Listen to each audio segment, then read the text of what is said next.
tandur. Oh, maju. Wah, ini gak setuju ya. Apa. Yang semangat ini, Pasar Kliwon mana suaranya?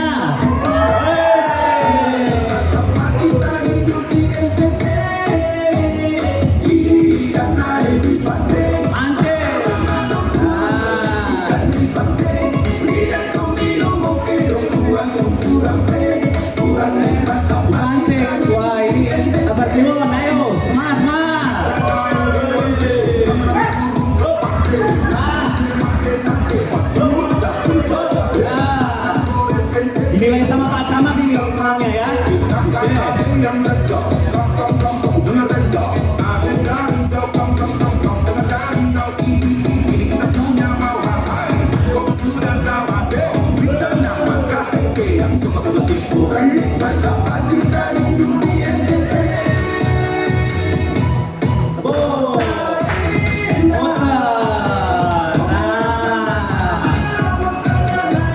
Gandengan jejere.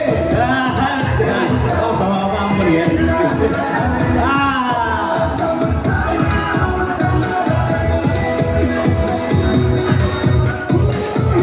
Bismillah sehat.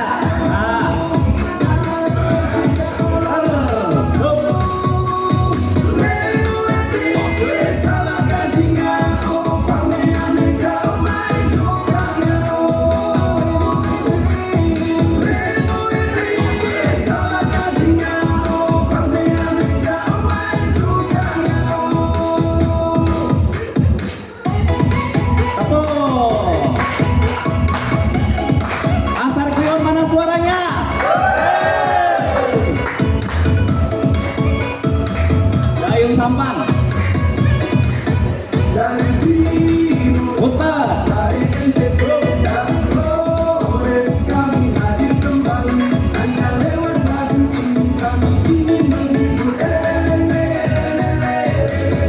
ini yang nggak pernah gerak kelihatan ini dia Pak Camat ya.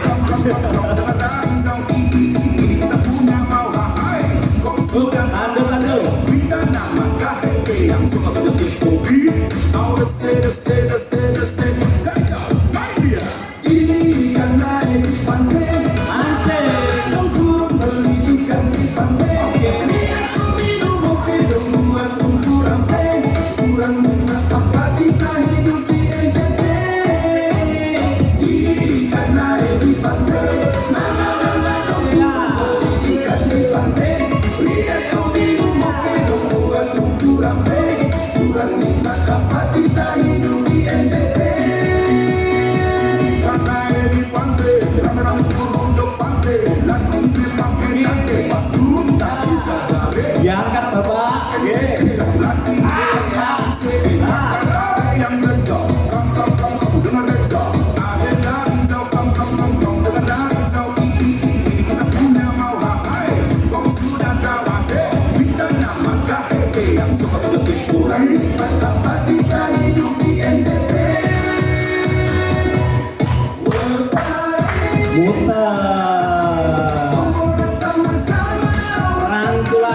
Gandengan deh.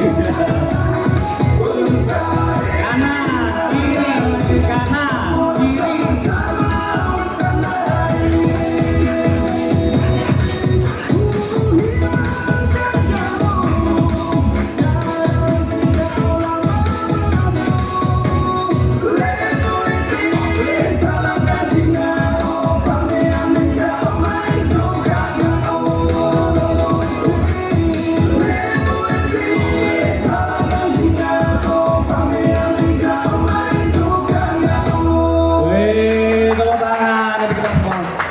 Siapa ya Pak yang ada yang dapat hadiah ini Pak? Monggo Pak Camat, tinggal Pak Camat. Sini Pak Camat, kira-kira Pak Camat. Yang dapat hadiah siapa Pak Camat? Pak Camat pilih yang ibu-ibu, saya bapak. Monggo Pak, boleh jumeneng Pak. Bapak, nggih. Pak, nggih. Nah, semangat tadi Pak, di tengah-tengah. Sampai kerang. Nah, monggo Pak hadiahnya. Monggo Pak Camat. Oh iya. Oh.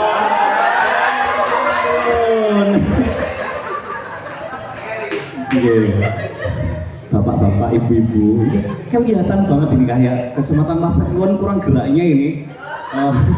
Nanti boleh Pak Camat setiap seminggu sekali atau seminggu 2 kali itu gerak-gerak itu senam-senam di sini. Setiap Jumat ya? Oh, setiap Jumat. Wah. Tapi senamnya senam lansia enggak atau senam apa? Oh, senam aerobik berarti harusnya seperti ini udah fase. Oke. Oh. Oke. Bapak Ibu, perkenalkan saya Tita Meista. Saya penyuluh anti korupsi dari tersertifikasi LSPK PKRI. Ini perkenalan dulu. Nah, nggak bisa ya Mas ya, bawah ya. Oke, nah Bapak Ibu saya guru, ya guru di SMA, salah satu SMA di Surakarta. Nah, SMA Negeri 6 Surakarta. Ya, ada yang dari SMA 6 mungkin alumni SMA 6. Nah, oh Pak Jokowi, oh iya. Ya, betul. Oke, Ibu dari SMA 6 nggih. Oke, alhamdulillah ada alumni. Nggih, seangkatan beda.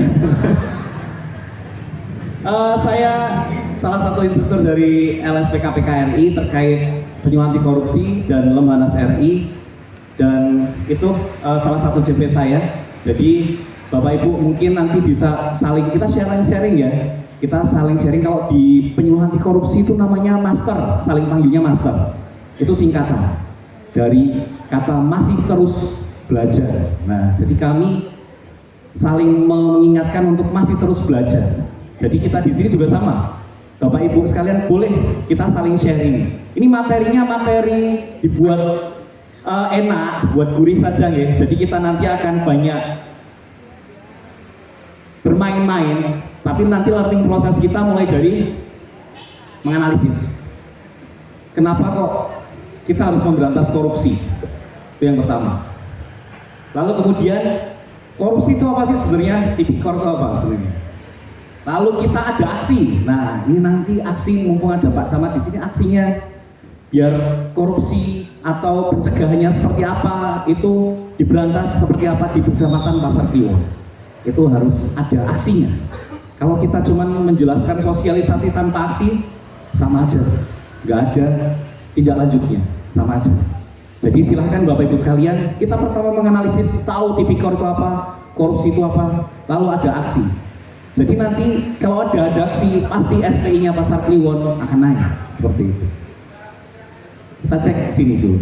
Kita punya rules hari ini. Jangan serius ya Bapak Ibu ya, tapi fokus ya, fokus.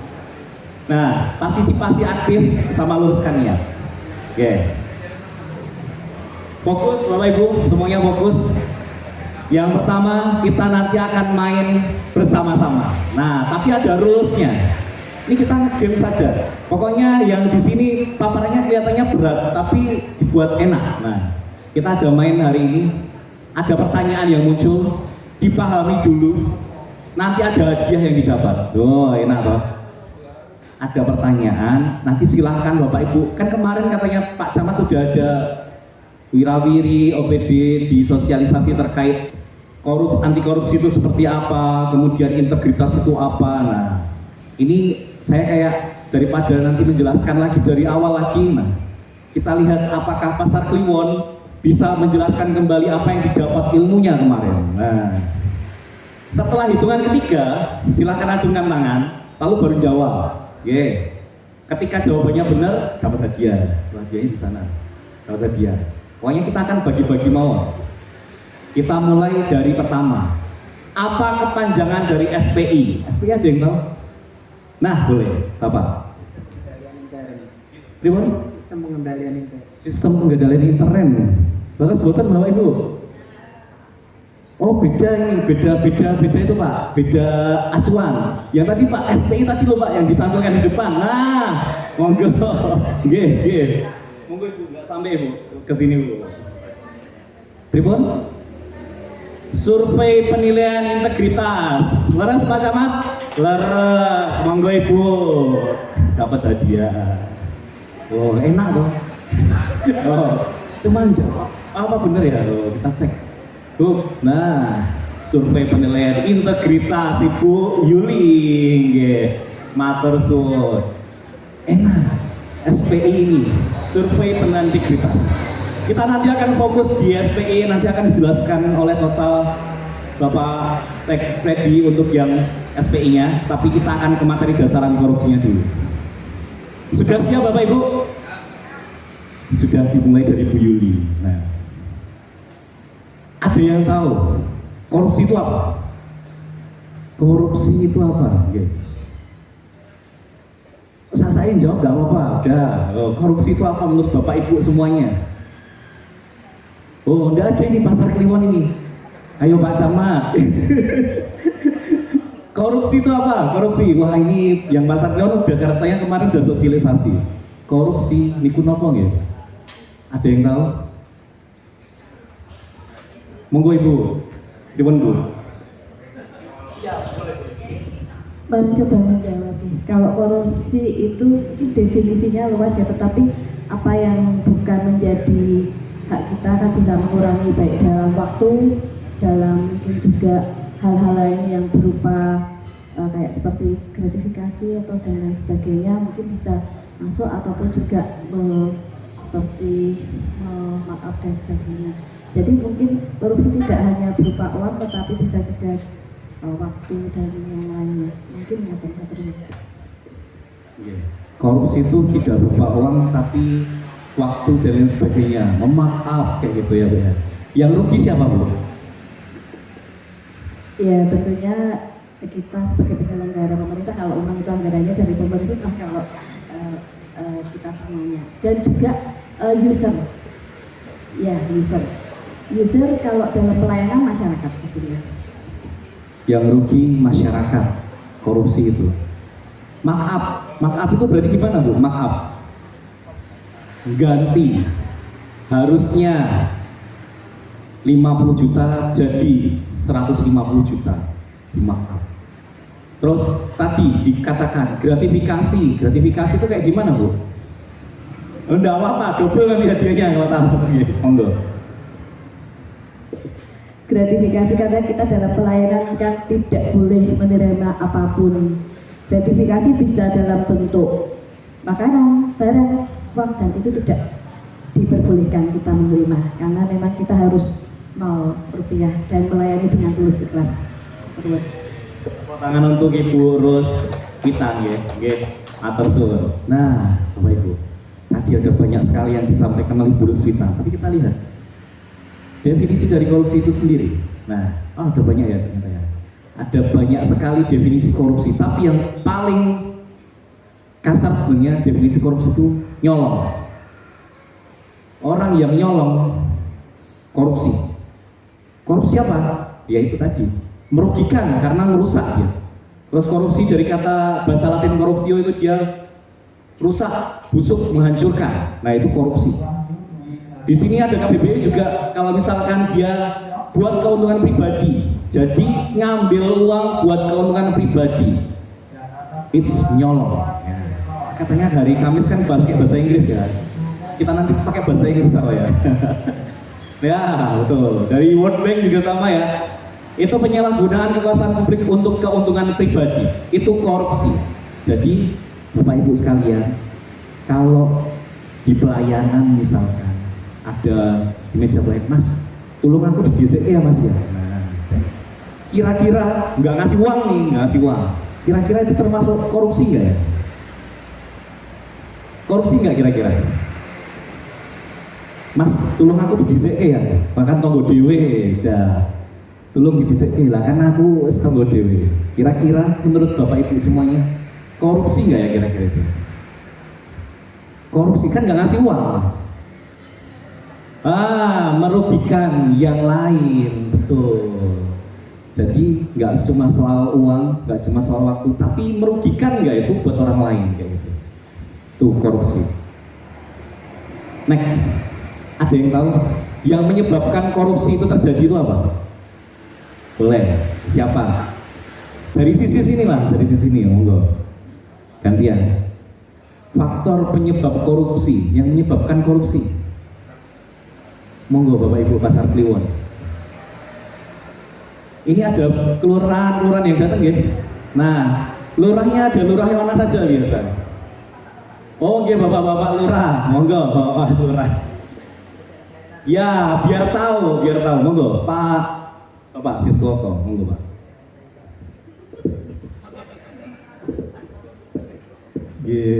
Pertama mentality, kemudian kesempatan terkait dengan posisi yang tadi korupsi, kemudian serakah ya Pak. jadi istilahnya apa ya istilahnya ya serakah. Iya. Udah punya gaji, Ada niat, ada kesempatan. Serakah, terus ada niat, kemudian kesempatan ada. ya Pak. Oke, terima kasih Bapak Siswoko. Matur suwun Pak Siswoko. Nggih. Nah, Pak Siswoko ngendika tadi, ada niat, ada kesempatan, serakah, udah punya gaji. Ini ada kok masih ada sisa uang ya kira-kira ya. Nah, dari sekian proyek kok masih ada sisa uang, ini dibagi aja ke kita ya. Nanti persenannya saya beda. Serakah. Gitu. Penyebab korupsi itu seperti itu. Karena ada kesempatan. Nah, ini. Jadi kalau misalkan di fraud Pentagon Theory itu ada kesempatan. Yang kedua ada tekanan. Tekanan dari mana? Dari lingkungan, dari pimpinan juga bisa. Ini biasanya proyek ini ono persenannya orang ono sing amplopannya ini. Ada tekanan. Ayo Mas, setorannya di rasionalisasi. Biasanya, nah itu nggak boleh. Karena kita itu harus membiasakan yang benar, jangan membenarkan yang biasa. Kalau kita selalu membiasakan yang benar, oh ini enggak, ini sudah Pak, yang ini sekian memang sisa kita harus kembalikan ke negara. Betul. Bukan yang biasanya lagi sisa Mas, biar nol, biar nanti enggak. Ini sering terjadi ya, WTP itu belum tentu asli murni. Kalau misalkan Bapak Ibu, WTP itu wajar tanpa pengecualian. Itu susah didapat kalau Bapak Ibu semuanya jujur melaporkannya, itu susah didapat sebenarnya. Nah, tapi kita sering membiasakan itu, yang biasa memberikan persenan-persenan, persenan-persenan, karena udah biasanya seperti itu. Karena ada apa? Tekanan. Karena apa? Ada kesempatan. Fraud Pentagon juga bilang karena ada arogansi di situ. Arogansinya apa? Ya sebagai kita jadi penyelenggara negara, kita jadi pemegang kekuasaan, kita ada arogansi di situ. Petentang-petentang yang datang ke proyek menilik, monggo Pak, silahkan duduk. Ini Pak ada snack, ada minum, ada makan kayak gitu. Monggo. Pak ini semoga lancar ya Pak ya untuk yang proyek selanjutnya nanti pakai vendor kita. Arogansinya ada. Dan ada kompetensi di situ. Nah, kompetensi itu berarti ada strateginya untuk, ini dikiak-kioke, bahasanya Jawa itu dikiak-kioke. Nah, itu nggak boleh. Karena ini nanti akan jadi faktor penyebab korupsi. Dan di GON teori tadi juga sempat disampaikan Pak Siswoko, ada grade keserakahan, kesempatan, kebutuhan. Nah ini Bu, Ibu, biasanya kalau misalkan yang suka fashion, ada model terbaru tas, ini neng Shopee, neng keranjang kuning atau neng keranjang hijau kayak gitu, ada yang baru, pengen ini tapi kok tanggal tua ya, ada kesempatan tadi itu. Ini bisa lah, ini nanti bisa buat nabung beli tas ini, tapi dengan cara yang salah, nggak boleh. Ada kebutuhan, pengennya mentalitinya tadi itu disampaikan Pak Siswoko juga tidak pernah cukup. Dia selalu pengen membeli hal sesuatu yang baru, berlebih kayak gitu, dan pengen dikatakan dia berkecukupan. Gitu. Padahal kalau misalkan kita jadi orang yang bersahaja saja, itu sudah berkecukupannya bukan di dunia, tapi di akhirat nanti. Yang kekal nanti, bukan yang di dunia ini. Di dunia ini cuman sebentar saja ya. Nah, ada exposure juga. Jadi Gon teori juga minimnya pemberitaan, tapi sekarang baru kenceng-kencengnya ini pemberitaan. Nah, jadi pemberitaan, tapi saya juga sedih melihat di TV itu sekarang banyak sekali pemberitaan-pemberitaan tentang penangkapan tersangka, korupsi, penangkapan karena adanya markup biaya seperti itu. Gon teori, kita next. Bahaya dan dampak. Ada yang tahu? Dari sini udah. Lurah mana tadi Pak? Siswoko nggih? Oh, Lurah Mojo nggih. Lurah Mojo nggih. Lurah selanjutnya. Nah, lurah mana lagi yang belum ini? Mbak Luarti, monggo Pak.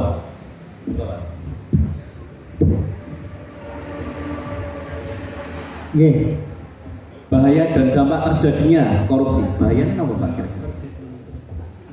Bahayanya merugikan dari diri sendiri, otomatis berhadapan dengan hukum. Kemudian terkait juga merugikan negara ya, dampaknya akan merugikan negara, otomatis juga masyarakat yang dirugikan. Kemudian dampak terjadinya korupsi, keluarga akan menanggung juga aib, yang mana dampak sosial di masyarakat. Seperti ada pemberitaan yang mana di TV menteri terkait korupsi, ada aksi penjaraan, nah otomatis juga dampaknya ke keluarga itu sangat dahsyat, itu mental ke keluarga. Itu Pak. Nggih Pak, matur suwun. Bapak Danang nggih, Bapak Danang. Sepengetahuan Bapak Pak, di Kecamatan Pasar Kliwon. Nah, pernah nggak ya terjadi akibat dari dampak korupsi itu tersendiri? Kita sharing ya ini ya, kita sharing, monggo Bapak Ibu sekalian, ini kita saling belajar satu sama lain, biar nanti kita dapat ilmunya. Jadi tidak cuma saya satu arah menyampaikan apa yang di slide mau, tapi Bapak Ibu sekalian boleh saling sharing soal korupsi itu sendiri. Monggo. Iya, kalau dampak pelayanan kami di kecamatan kelurahan itu identik dengan pelayanan, otomatis tadi disampaikan yang mana dampak katakanlah kata terlambat masuk kerja saja sudah korupsi. Kemudian kalau memang direkap dari BKD, inspektorat, di feedback apel di kecamatan diumumkan yang terkait katakanlah keterlambatan, kita juga malu sama teman-teman, ternyata keset. Kemudian terkait dengan pelayanan tadi juga disampaikan yang mana pelayanan katakanlah minta tokoh masyarakat minta dilayani tanpa antrian misalnya, itu juga dampak korupsi. Kemudian masyarakat yang tidak puas otomatis melaporkan kepada Ulas. Tadi disampaikan Pak Camat, ada kelurahan tertentu masuk Ulas, berarti itu masuk juga karena korupsi, karena pelayanannya tidak maksimal. Nah itu apalagi mendahulukan orang katakanlah pejabat, antrian banyak, kemudian ada pejabat yang minta dilayani didahulukan, itu juga masuk korupsi. Karena yang merusak aturan itu nek kekancan ya duit, ada dua merusak aturan itu, nah, itu termasuk karena korupsi. Duit ya kekancan, nggak mungkin katakanlah kami misalnya katakanlah ke kelurahan tertentu aku minta dibantu ini ya, konco keluar prono dibantu lebih cepat ya, itu biasanya seperti itu, yang hal-hal yang kecil ya. Itu Pak. Atur suwun Pak Danang menika nggih sebenarnya ya ada banyak sekali Bapak yang disampaikan, Bapak Ibu semua yang disampaikan oleh Pak Danang. Banyak yang terjadi di sekitar kita.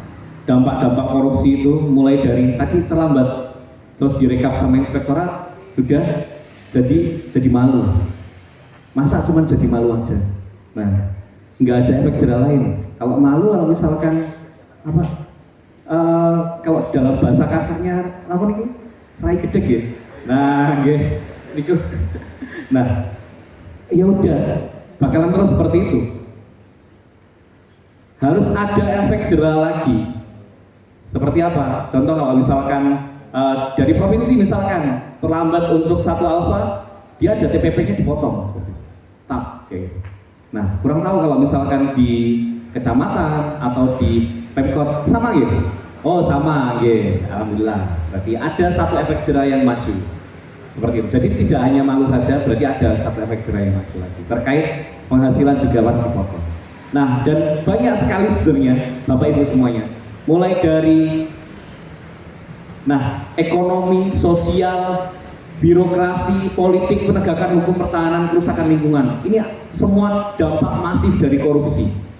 Dampak masif yang pertama mungkin dari ekonomi yang sering kita rasakan. Kalau misalkan Bapak Ibu di sini ada investasi, nah itu dampak korupsi membuat turun lesu investasi itu. Lalu penurunan pendapatan negara, meningkatnya hutang. Wah ini baru santer nih di berita ini. Hutang negara kita berapa Bapak Ibu? Oh ini di berita ini jarang yang lihat berita. Berapa? Oh banyak ya. 8.000 triliun. 8.000 triliun hutang negara kita. Bagaimana cara membayarnya ini? Jangan kaget ketika waktu zamannya Bu Sri Mulyani, saking pusingnya ya udah paling gampang ya pajak naik. Paling gampang seterusnya ya kita harus tahu dulu bagaimana caranya untuk mendapatkan income-nya negara. Wong dari Badan Pendapatan Daerah saja juga PBB Bapak Ibu. Nah, yang sudah membayar PBB pasti tahu kan, ini naik ini pasti PBB-nya. Naik terus. Ada yang punya mobil misalkan, pajak mobil naik betul? Naik, ya naik. Harusnya biasanya 2 juta jadi 4 juta. Nah, seperti itu. Ya, karena apa? Karena ya bagaimana cara membayarnya kalau misalkan kita itu nggak punya income ke negara seperti itu. Dan banyak sekali sebenarnya itu. Dan lesunya pariwisata dan lain sebagainya nggak punya income ke negara susah. Paling mudah ya meningkatkan pajak. Makanya itu pajaknya naik pada demo semuanya. Pada demo semuanya.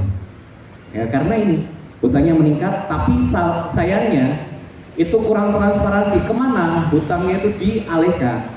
Oh misalkan di SD ada namanya makan bergizi gratis. Nah terus di ini yang terbaru ada pencanangan monitor LCD di setiap sekolah. Ini dari daerah pendidikan ini. Dan banyak sekali. Bahkan ketika DPR dia dinaikkan gajinya di saat seperti ini, itu yang membuat semakin panas suasana seperti itu. Ini ya, padahal APBN, APBD itu sudah ditetapkan, tapi sayang sekali, cuman dipajang aja dan menguap, nggak dicek lagi, apakah benar tersalurkan apa enggak. Dampak ekonomi yang terakhir ada rendahnya kualitas barang dan jasa. Sering ini kita rasakan. Kok sekarang barang-barang kok nggak selantek zaman dulu gitu. Zaman-zaman dulu itu baju itu bagus-bagus, maksudnya bagus tuh bahannya banyak bagus. Kalau sekarang dipakai gerak dikit bisa robek. Celana juga sama, kendaraan juga sama seperti itu. Jadi tidak sebagus yang dulu. Ya karena ini, karena ada dampak ekonomi dari bidang dari akibat korupsi itu sendiri. Jadi silakan Bapak Ibu, kalau misalkan korupsi itu masih langgeng sampai sekarang, kalau nggak di stop mulai sekarang dari Bapak Ibu sekalian, silahkan pikirkan soal dampak ekonominya ini. Sosial kemiskinan, sering banget nih. Mahalnya harga barang dan jasa untuk publik. Sekarang kalau misalkan dari anak-anak SD, anak-anak SMP itu makanan tuh kecil-kecil. Harganya Rp1.000, Rp2.000. Padahal zaman dulu itu Rp500 itu udah dapat yang besar, yang banyak. Seperti itu. Bahkan sekarang kalau Bapak Ibu punya putra, kira-kira uang sakunya berapa ya? Satu harinya? 50.000. Kira-kira dibandingkan waktu tahun 2000 lah kayak gitu. Baru 20 tahun yang lalu atau 2010 kayak gitu. Beda, jauh. Ya, karena apa? Barang dan jasa itu semakin meningkat. ngelesi, apalagi ya, melakukan tukang sekarang berapa ya perharinya? Oh 100 sampai 120. Ya zaman dulu masih ada tukang 50.000. Zaman dulu itu 5 tahun 10 tahun yang lalu baru ring seperti itu. Mungkin 5 tahun berikutnya tukang 200.000. Itu karena jasa semakin tinggi, karena masing-masing orang kebutuhannya juga semakin meningkat juga, karena harganya juga semakin tinggi. Nah, tingginya angka kriminalitas dan demoralisasi. Ini ya, untuk yang sumbernya boleh dicek di web di sini, webnya ACLC KPK. Jadi di sini saya ngambil dari ACLC KPK semua yang dari materi-materinya. Birokrasi pemerintahan, birokrasinya tidak efisien. Nggak efisien, kok ribet banget ya ngurusin. Nah, ini paling sering nih. Yang SIM-nya nggak nembak ada di sini. Wow, nggak ada Pak. Nembak semua. Karena apa? Udah, ringkas, cepat. Kayak gitu. Susah ya gitu. Kalau misalkan SIM nggak nembak, itu harus lewat angka 8 gini Mas. Susah Mas. Angka naik turun itu yang 90 derajat kayak gini juga susah Mas. Wes, sambatnya banyak. Tesnya juga belum tentu lulus. Tesnya belum tentu lulus Mas. Susah nih misalkan manut sama aturannya kayak gitu. Padahal kan ada jalan singkat Mas. Tinggal berapa ya? 300-500 ribu dah. Tinggal foto Mas cepret. Jadi SIM A, SIM C. Tapi kira-kira hal itu dampaknya seperti apa di jalan raya? Angka kecelakaan semakin tinggi. Anak-anak yang SMP bisa kebut-kebutan pakai motor. Udah punya SIM, udah lawang nembak. Dan banyak sekali. Makanya kalau misalkan sekarang Bapak Ibu melihat di jalan raya Slamet Riyadi kita sekarang, yang biasanya itu kita penuh kehati-hatian. Nah, tapi sekarang malah buat kebut-kebutan. Banyak kecelakaan, ya seperti itu tadi, SIM-nya nembak. Yes.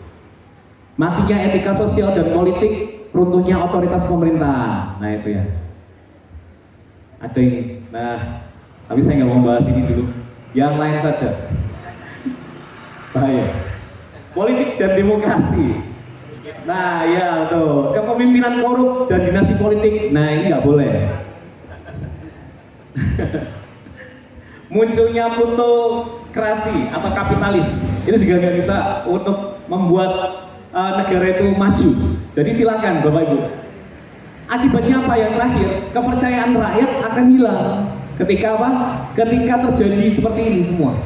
Adanya korupsi, jual beli jabatan. Nah, benar nih nggak akan korupsi buat balikin modal biasanya di partai-partai. Nah, karena butuh modal yang banyak buat nyalek. Ketika jadi wakil rakyat, malah harus balikin modal dulu. Dengan cara apa? Ya itu tadi. Ada proyek-proyek. Nah, ini dampaknya yang sering terjadi. Dan ini harus diputuskan. Dari mana? Dari kita belajar buat tidak memilih. Kalau misalkan di KPU itu kita memilih dengan hati nurani. Oh, yang benar itu si A karena dia itu kapasitasnya sekian-sekian kayak gitu. Harus tahu. Bukan karena politik serangan fajar. Nah, itu. Lalu penegakan hukum, fungsi pemerintahan mandul. Ada kepercayaan rakyat juga akan hilang. Kalau orang yang dia jalan ke tipikor aja ngerasa nggak serem lagi, malah dada-dada, ketawa malah. Nah itu, ya senyum-senyum. Karena biaya sosial pengembaliannya itu lebih sedikit. Ya, jadi pengembalian hukumannya itu lebih sedikit. Biaya sosialnya tinggi, ya itu. Tuh. Dan akhirnya pertahanan alutsista kita juga akan berpengaruh juga. Nggak akan dipercaya masyarakat, SDM yang masuk ke pertahanan negara kita juga akan menurun. Yang masuk ke pertahanan negara nanti ya udah karena nggak transparan bayar. Berapa jadi ini? Nah, oh 150 juta. Wes yang modal burung. Misalkan anak SMA itu biasa saya sering di SMA itu ditanya. Pengen jadi apa? Oh, pengen jadi profesi ini. Oh, udah siap modal belum? Harus siap modal. Padahal di situ sudah ada slogannya. Tanpa apa? Tanpa pungutan apa-apa. Melemahnya batas negara dan menguatnya kekerasan dalam masyarakat. Kalau alutsistanya rendah, SDM-nya juga rendah, jangan harap kita punya keamanan. Pasti kekerasan itu sering dan terjadi terus. Nah, ini nih kerusakan lingkungan, menurunnya kualitas lingkungan, illegal logging, menurunnya kualitas hidup. Semakin dikorupsi banyak, maka akan semakin turun kualitas lingkungannya. Ini kalau misalkan di daerah kemarin, misalkan di Bangka Belitung, penambangan timah mengakibatkan 430 triliun dikorupsi, ya, dan menimbulkan apa? Lubang-lubang tambang ilegal, tidak bisa dikembalikan lagi. Jadi sesuatu yang alami. Itu yang menyebabkan banyaknya yang kerusakan lingkungan ini di Indonesia ini sangat-sangat banyak ya, apalagi emas apalagi ya ini ya, emas Kalimantan, Tama dan lain sebagainya, ya, minyak batu bara, nikel. Indonesia itu kaya Bapak Ibu, tapi sayang kita masih pengen keuntungan pribadi tadi itu, bukan keuntungan negara, keuntungan bersama, sama-sama ayo kita majukan. Kalau misalkan kita terap ke Kecamatan Pasar Kliwon, Kecamatan Pasar Kliwon kaya. Kita lihat ada heritage di sini, ada warisan budayaan di sini, keraton, ada wisata religi yang sangat-sangat terkenal. Setiap saya lihat pasti ada bis-bis parkir di sana, ada heritage di situ. Kalau misalkan kita kelola dengan maksimal, Bapak Ibu sekalian di Kecamatan Pasar Kliwon, itu pasti sejahtera. Itu harapan kita semuanya, gitu ya. Jadi silahkan Bapak Ibu semuanya di sini, banyak sekali yang harus kita manfaatkan dan mulai kita maksimalkan lagi. Nah, apa saja yang dimaksud biaya sosial korupsi? Ada yang tahu? Kemarin sudah disampaikan tentang biaya sosial korupsi belum? Dari sosialisasi para OPD-nya. Mungkin dari lurah selanjutnya, lurah Mojo sudah, lurah Baluwarti sampun. Nah, Joyo Surang, monggo Pak Joyo Surang. Oh belum pernah ya, biaya sosial korupsi, monggo Bapak. Yang setahu Bapak tadi sudah sekilas sedikit kalau tadi waktu duduk tadi, monggo. Oh belum tahu ya Pak ya? Yeah. Kita sampaikan biaya sosial korupsi. Saya pakai rinciannya. Jadi biaya sosial korupsi itu dia dampak kerugian yang membebani keuangan negara, tidak sebatas nominal, tapi segala sesuatu yang harus dibayarkan negara. Dan biaya sosial korupsi itu terbagi jadi 3. Pertama antisipasi, akibat sama reaksi.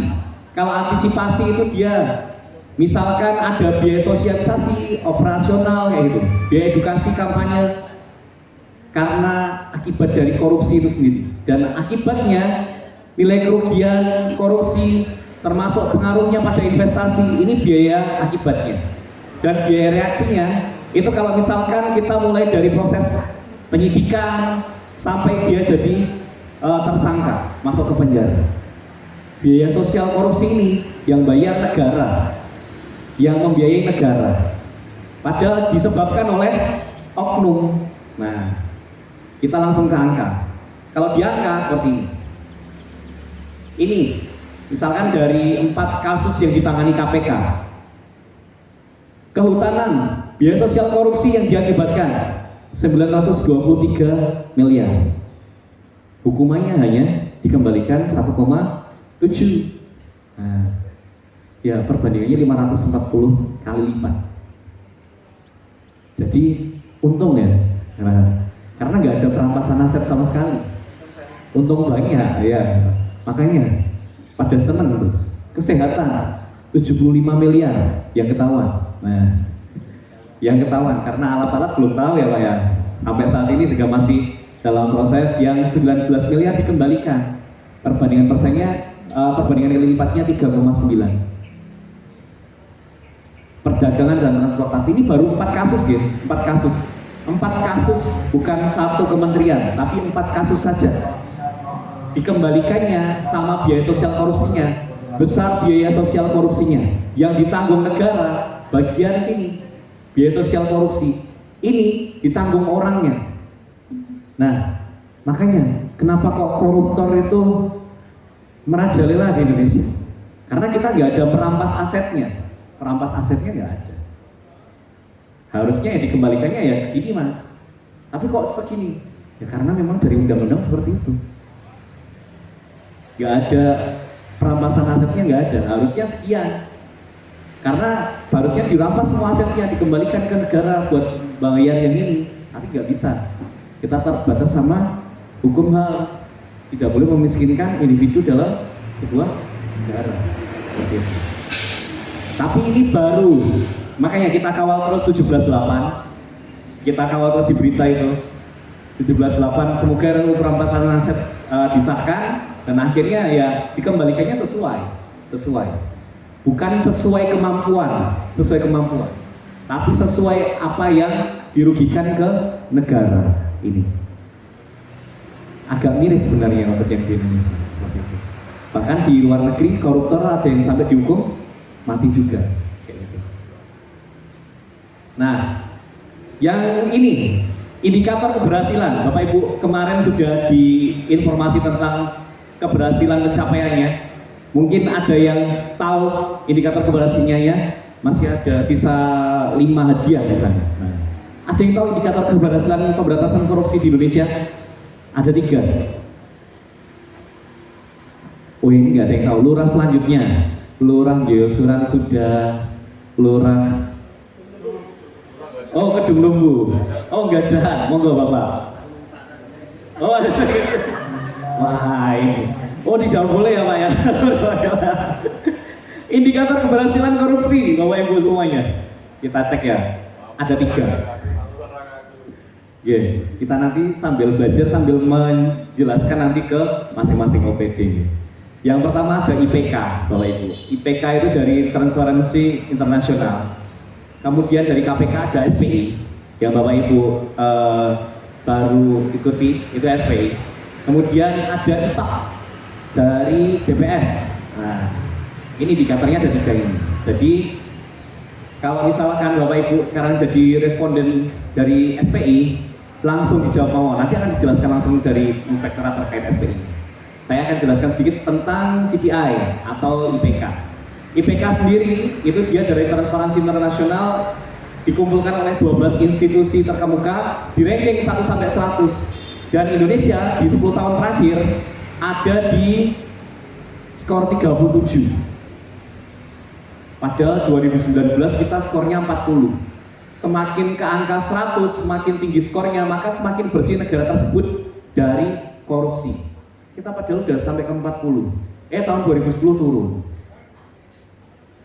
Flash ke tahun 2001 38. Dan puncaknya penurunan drastis ada di tahun 2022. 2023. Nggak tahu ini karena faktor kasus apa ya. Nah, kemudian di tahun 2024 kita bisa naik ke angka 37. Dan semoga tahun 2025 ini IPK kita bisa naik kembali. Naik terus. Sehingga nanti kita semakin mendekati angka 100 seperti itu, bukan ke angka 0. Di bawah 50 ini kalau misalkan dinilai namanya KKM ya, kriteria ketuntasan minimal. Ini kita masih di bawah 50 Bapak Ibu semuanya, masih di bawah 50 iya, masih belum tuntas, masih jadi PR tersendiri. Makanya ini mulai dari masyarakat, RT, RW, monggo Bapak Ibu semuanya, lurah, kemudian kecamatan, kita langsung Bapak Ibu semuanya di sini merupakan penyelenggara pemerintahan yang garda terdepan. Lurah membawa RT RW-nya. Jadi silakan Bapak Ibu semuanya mulai, ayo digerus semuanya korupsi-korupsi di RT RW. IPAK, kemudian IPAK itu dia indeks perilaku anti korupsi. Di sini dia mengukur budaya zero tolerance. Nilai IPAK kalau semakin 0 itu dia sangat permisif. 5 sangat anti korupsi. IPA kita di tahun 2024 di angka 3,85, turun 0,07 dibanding tahun 2023. Turun Bapak Ibu. 2023 padahal kita sudah menembus angka 3,92, tapi turun 0,07 dari 3,85. Perilaku anti korupsinya semakin turun. Jangan sampai di tahun 2025 karena banyaknya kasus korupsi yang marak itu semakin turun lagi, seperti itu. Jadi silakan Bapak Ibu semuanya, IPAK sama IPK saja kita turun. SPI semoga naik. SPI udah masing-masing karena dia di KPK benar-benar masing-masing ke wilayah-wilayah sampai ke kecamatan, kelurahan juga dicek, sampai di atas juga dicek juga. Respondennya ada berbagai macam. Itu. Nah nanti yang SPI akan dijelaskan oleh inspektorat. Nah coba yang ini sudah kelurahan Gajahan. Nah sekarang kelurahan mana lagi Bapak? Monggo Bapak, bocorannya Pak. Yang belum Pak, biar saya hafal juga kelurahan di Pasar Kliwon. Oh Kedung Lumbu menghilang ya? Oh Kedung Lumbu. Kedung Lumbu, nggak ada Kedung Lumbu. Oh sudah nggak ada ya? Hanya 5 ya berarti Pak ya? Oh 10, wah 10 kok banyak berarti. Ada lagi kelurahan yang belum. Oh Semanggi monggo. Semanggi sinten? Ibu nggih? Oh Ibu. Oh nggih ada yang monggo Pak. Oh enggak. Oh iya. Nggih Pak Camat. Padahal ini ada nggak negara yang jadi role model anti korupsi? Cina langsung menghukum mati ya. Tuh, Cina langsung kayak gitu, sangat itu ya. Tapi ada yang lebih tinggi lagi. Yang tahu? Enggak, Korea Utara, ya Korea Utara langsung juga. Ada yang peraturannya bukan langsung menghukum mati itu dia menyalahi HAM. Jadi dia tidak dikatakan negara itu mempunyai peraturan yang sehat. Itu. Jadi menghukum mati itu dia sebenarnya menyalahi HAM, kecuali dia peraturan kejahatan yang berat. Jadi role modelnya adalah negara New Zealand. Ya, New Zealand. Di sana ada kesepakatan antara pejabat negara dengan masyarakat terkait peraturan kalau misalkan korupsi atau ada kecenderungan korupsi atau ada kecurigaan korupsi, pejabat itu langsung mundur dan dikucilkan dari negara itu, alias dia kemungkinan bisa dikeluarkan dari warga negara itu. Iya, ya, jadi seperti itu, sampai seperti itu. Dan itu berlaku juga untuk keluarganya juga, betul. Sampai sejauh itu di New Zealand. Peraturannya sangat ketat. Ya, kalau di Indonesia, wah, senang malah ya, diminta malah ke Singapura gitu ya.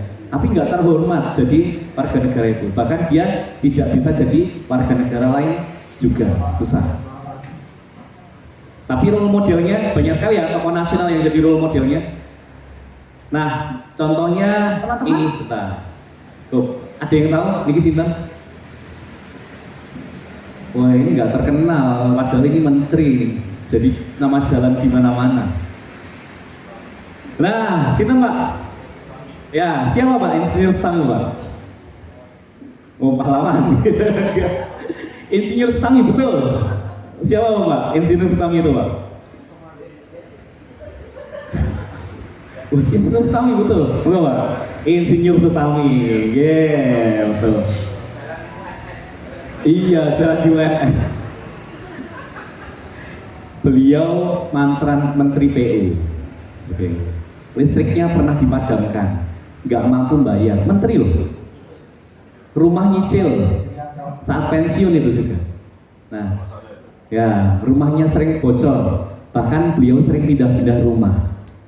Kalau sudah selesai jadi menteri, semuanya dikembalikan ke negara. Dikembalikan semuanya ke negara. Termasuk rumahnya juga. Jadi beliau nggak punya rumah. Ngontrak rumahnya, Bapak Ibu. Rumahnya ngontrak. Rumah dinas dipakai hanya untuk bekerja. Dari jam 8 sampai jam 6 sore waktu itu. 6 sore. Setelah itu pulang ke rumahnya kontrakan. Nggak belabak ya? Belabak itu kenapa?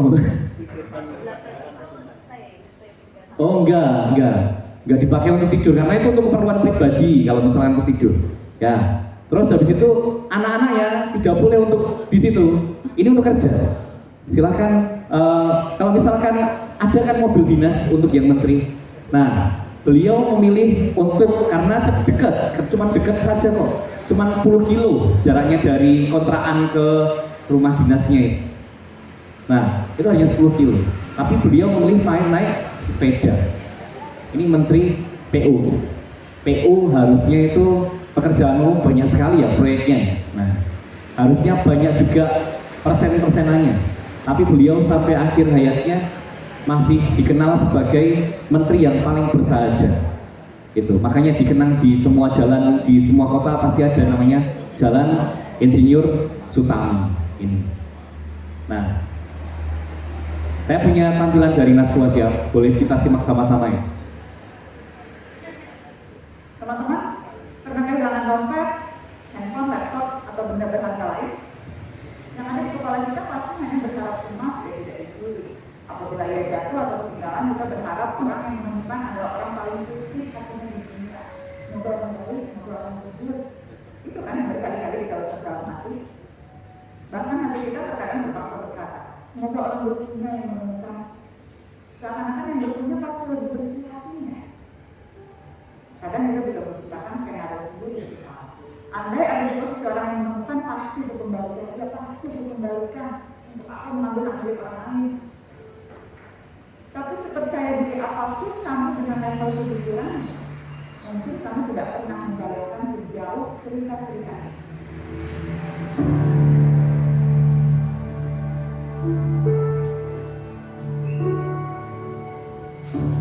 Tamat, driver ojek online sempat jadi perbincangan.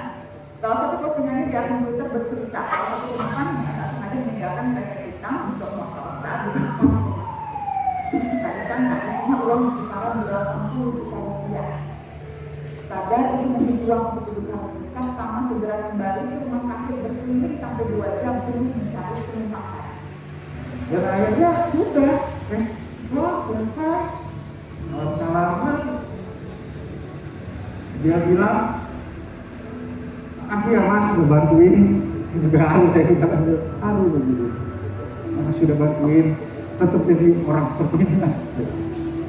Ya udah, ya seperti itu Pak. Kalau arti jujur tuh mungkin sifat yang terucap dari hati langsung kita ucapkan dan kita perbuat mungkin Mbak. Apalagi bagi kami ya, saya, teman-teman yang lain, mungkin apa sih fondasi kita, apa sih harta kita ketika kita kondisi kita memang kekurangan gitu. Ya mungkin itulah harta yang paling berharga. Mujuni, petugas kebersihan KRL menemukan sebuah bungkusan di satu gerbong yang sedang berhenti di stasiun Bogor. Bungkusan yang tadinya dikira sampah ditendang-tendang penumpang lainnya, ternyata berisi uang 500 juta rupiah. Tanpa dilanda ragu, Mujuni segera melaporkan hasil penemuannya ke Lost and Found stasiun Bogor. Atas keputusan mulianya, ia kemudian diangkat menjadi karyawan tetap.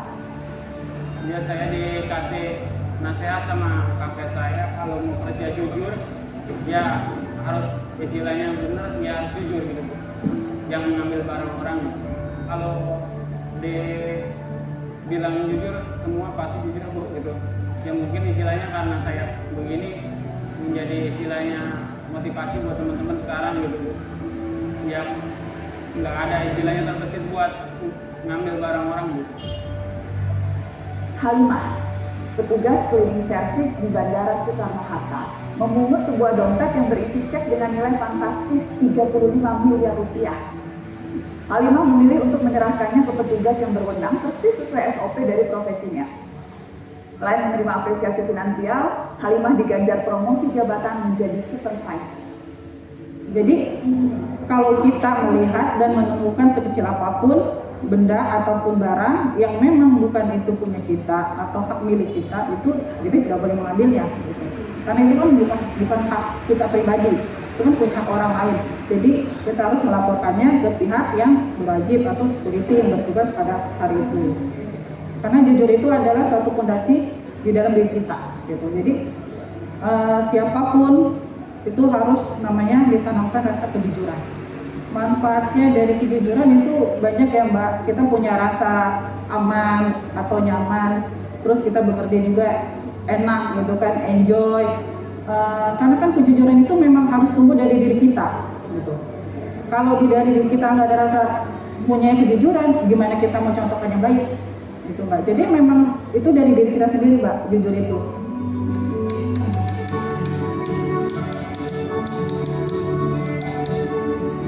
Tetaplah tanamkan rasa kejujuran serta amanah dimanapun kita bekerja dan bertugas. Dan karena kejujuran itu adalah kunci dari keberhasilan seseorang. Jadi tetap tolong tanamkan rasa jujur dan amanah dimanapun dan kapanpun. Ya buat teman-teman, kalau menemukan barang sekecil apapun yang memang bukan milik kita, serahkanlah istilahnya yang bukan milik kita. Siapa sih manusia yang butuh uang? Orang bekerja itu butuh uang buat hidupin diri sendiri, keluarga, dan untuk menggapai cita-citanya, untuk beli apa segala macam. Cuman yang saya yakini itu bukan hak saya, itu aja. Saya ingin hidup saya nyaman Mbak. Apakah kamu yakin bakal melakukan apa yang mereka lakukan di situasi yang sama?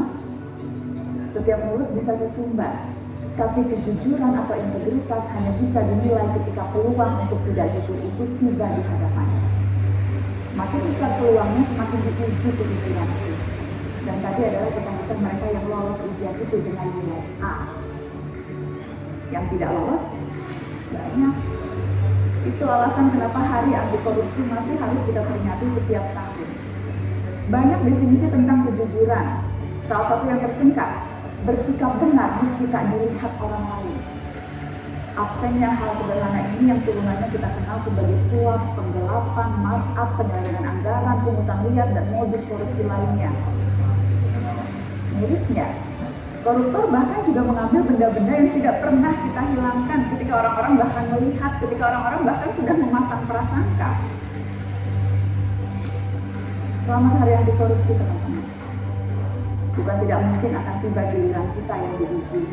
Tidak harus uang jutaan atau cek senilai miliaran. Silahkan bayangkan, mulai dari kata andaikan. Oke, itu adalah tampilan salah satu presenter Najwa Shihab tentang ujian kejujuran. Semuanya akan dapat ujian Bapak Ibu, entah lewat apapun. Lewat Bapak Ibu melayani masyarakat, lewat bagaimana kita itu bersikap di OPD masing-masing, itu semuanya akan dapat ujiannya. Bapak Ibu sekalian, silakan boleh saling berintrospeksi terhadap hal ini. Mereka, orang-orang yang di depan tadi disampaikan, ada ojek online, ada petugas cleaning service bandara, ada satunya dia petugas cleaning service yang dari KAI, menemukan beberapa benda yang berharga yang harusnya ketika mereka ambil, mereka aman sampai nanti punya cucu pun aman, kayak gitu, secara finansial. Tapi tidak, mereka tidak mengambil hal itu karena di dalam hati mereka ada satu nilai integritas yang paling utama, yaitu apa? Kejujuran. Itu yang harus kita tanamkan sebagai insan yang berintegritas. Bapak Ibu sekalian, silakan Bapak Ibu sekalian di sini, ya yang kemarin ya sudah, biarlah berlalu. Mulai saat ini kita mulai beraksi. Monggo Bapak Ibu, kejujuran ditanamkan di dalam diri kita. Yuk, mulai sama-sama kita jujur. Biar apa? Biar enak hidupnya, nyaman, enteng. Setelah lepas jabatan juga enteng, nggak dirasani, yo enak ya. Enteng, jujur, nggak dirasani banyak orang, dirasani, wah kayak orang yang persenan aku, ya biarkan, biarkan. Karena apa? Belum sadar, doakan aja biar sadar. Nggak tahu dari mana itu disadarkannya, ya balik lagi ya, Gusti Allah buatan sare seperti itu. Seperti Insinyur Sutami yang sampai selesai masa jabatannya, beliau dikenang terus di sepanjang kota. Ini semua ada di buku ini ya, di Donlai dari KPK, dan ini semuanya bisa mengakses secara gratis. Nah, ada 7 kelompok tindak pidana korupsi tadi yang disampaikan oleh Najwa Shihab. Ada yang tahu apa saja? Tadi udah ada tuh. Nah, tadi kan tampilan, oh belum pernah dijelaskan mas, tadi udah dijelaskan sama Najwa Shihab. Yo, ada 7. 3 aja deh, 3 aja yang tadi dijelaskan. Ini lurah mana saja ya Pak ya? Yang belum ya Pak ya? Pak Siswa Pak. Tadi Sangka. Kedung Lumbu, monggo. Kedung Lumbu. Monggo Bapak. Pak Toyib. Pak Cinta. Oh Pak Arif, ya Pak Arif, monggo Pak Arif, monggo. Monggo. Oh. Tadi ada yang dijelaskan Bu Najwa Shihab tadi itu. Ada apa yang pertama? Maaf, apalagi pungutan liar, penggelapan, gratifikasi, pemerasan. Nah, ada banyak ya.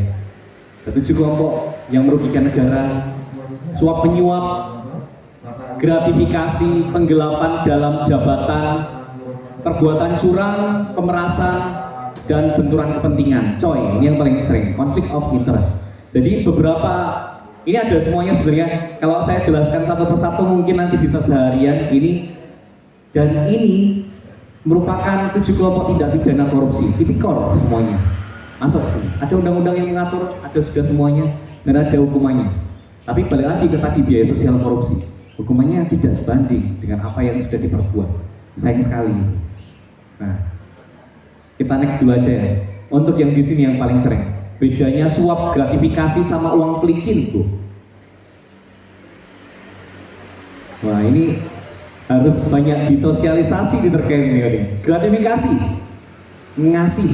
Nah, suap, yo ngasih juga. Oh ya, pemerasan juga. Wah, meras berarti ada, ya minta tekanan. Uang pelicin, ngasih juga. Oh, sama berarti ya. Oh, beda ya berarti ya. Jadi kalau misalkan gratifikasi itu berhubungan sama jabatan. Ada tanam budi di situ. Yuk makan-makan sih, yuk makan-makan. Udah, makan-makan selesai. Oh iya, Mas, kok tolong ya, gawe iki ya. Oh. Oh.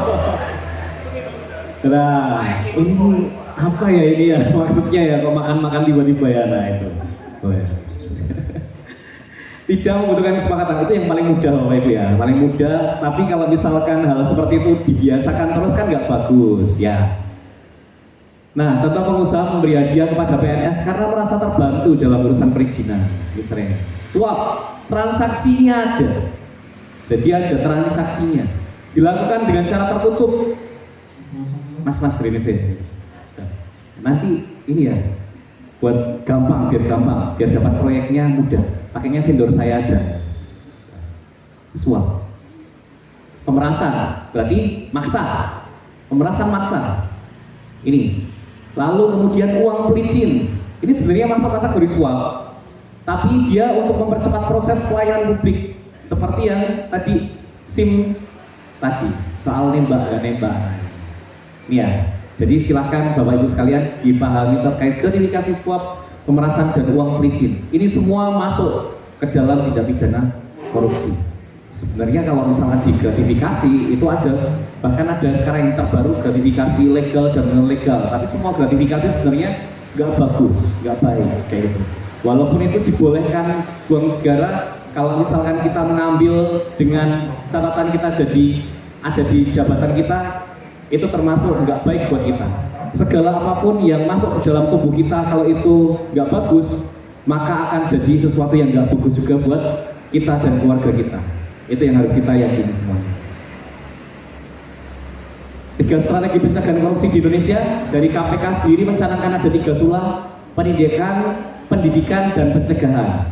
Nah, di sini sekalian kita mencoba untuk pendidikan, karena kita tidak mau korupsi dan memiliki nilai dan kesadaran, nilai integritas. Pencegahan tidak bisa korupsi karena tidak ada celah dengan perbaikan sistem. Itu Bapak Ibu sekalian bisa melakukan pencegahan itu lewat apa? Kebijakan yang Bapak Ibu buat di lurah, di camat, itu semuanya bisa.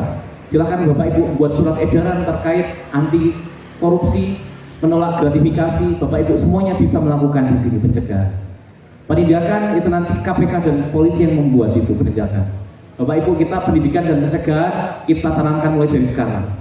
Nah, ketiganya membutuhkan peran serta masyarakat. Terakhir untuk hari ini, ada yang tahu 9 nilai anti korupsi atau nilai integritas? Kedulumu sudah Bapak Siswoko. Satu lagi Bapak Siswoko. Siapa ya Pak ya? Mana? Oh, Busek. Oh sudah, sampun Pak. Oh belum megang pin gitu. Pripun Pak Arif? 9 nilai anti korupsi Pak Arif. Yang pertama tadi loh, yang di film tadi Pak. Apa Pak? Kalau misalkan kita memegang nilai anti korupsi, yang pertama orangnya harus apa? Jujur. Harus jujur. Jujur itu yang pertama. Jadi silahkan. Yang pertama ini ada jujur. Lalu berikutnya ada mandiri, tanggung jawab, berani, sederhana, peduli, disiplin dan adil, serta jangan lupa untuk kerja keras. Kalau disingkat, Jumat bersepeda kakak. Jumat bersepeda kakak. Nah, saya hitung sampai 3 ya. 1, 2, 3. Yo. Nah, bentar. Nah, yo, monggo ibu yang belum. Dari kelurahan mana Bu? Oh, Kecamatan Pasar Kliwon. Jumat bersepeda kakak Bu.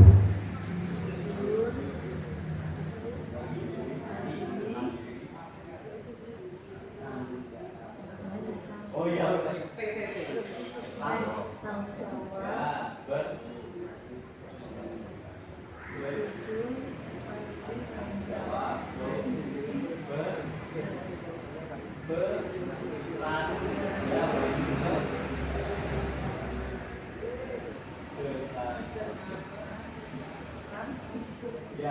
Peduli, disiplin, adil dan kerja keras. Wah, sayang sekali ini.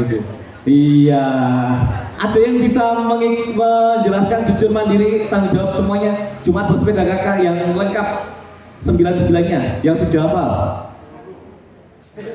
Wah, nggak ada nih Pasar Kliwon ini. Yo, 1 coba. Pak Camat mau coba Pak Camat. Jujur Pak, mau nggak Pak? Nggak mau Pak? Enggak. Di itu aja, di Ponto-Ponto, kemauan Jumat bersepeda kakak.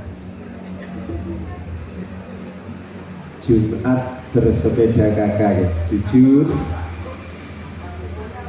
di satu-satu kata jujur, mandiri, rene, tanggung jawab, berani, sederhana, peduli. Penyanyi. Ya, penyanyi udah peduli Pak tadi. Ayah Pak. Adi. Oh, adil, kerja keras. Iya, betul sekali ya. Nah, jujur, mandiri, tanggung jawab, berani, sederhana, peduli, disiplin. D-nya ini disiplin Pak. D, adil, kemudian kerja keras. Tepuk tangan untuk Camat Pasar Kliwon, monggo Pak. Ini ya Pak. Nah, ini namanya nilai integritas Bapak Ibu semuanya. Jadi silahkan Bapak Ibu semuanya ditanamkan di dalam diri kita tentang nilai integritas ini. Kalau nilai integritas ini tertanamkan dalam diri kita, insya Allah nyaman hidupnya, enak. Ditanamkan dalam keluarga, ditanamkan dalam OPD masing-masing Bapak Ibu, sehat, bersih, enak. Dah. Jumat bersepeda kakak, dan jangan lupa untuk selalu bersepeda biar apa? Sehat. Oke, terima kasih untuk saya hari ini. Kami serahkan kepada pembicara. Wassalamualaikum warahmatullahi wabarakatuh.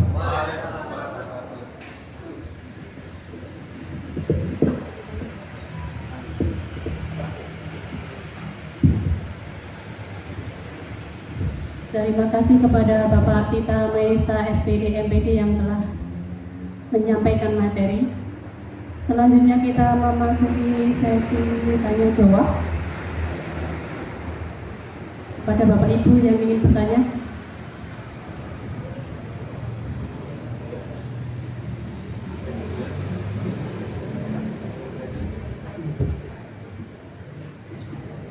Hadirin yang berbahagia, materi selanjutnya akan disampaikan oleh Inspektur Pembantu 2 kepada Bapak Pramudedi Sukoco SEMSI. Kami persilahkan.